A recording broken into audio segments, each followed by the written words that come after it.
Hemophilia, or is known as the royal disease.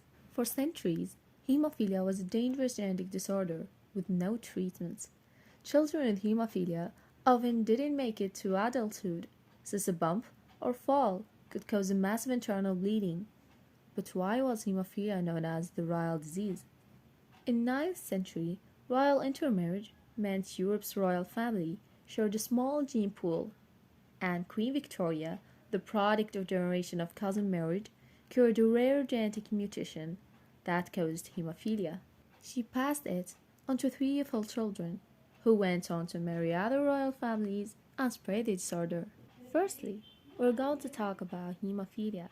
What is hemophilia? Hemophilia is a rare disorder in which blood doesn't clot normally due to deficiency of proteins needed for blood to clot.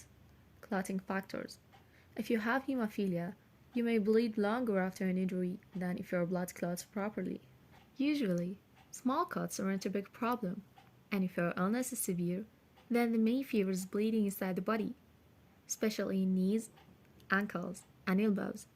Internal bleeding may damage organs and tissue, and may pose a threat to the patient's life.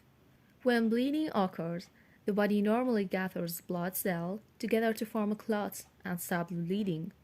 Blood clotting factors are proteins in the blood that work with cells called platelets to form clots.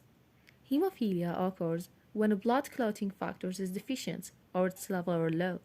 Now, as for Queen Victoria, her son, Prince Leopold, Duke of Albany, died at the age of 30 due to this disease, as he fell and suffered from bleeding at the level of brain, which doctors were unable to stop.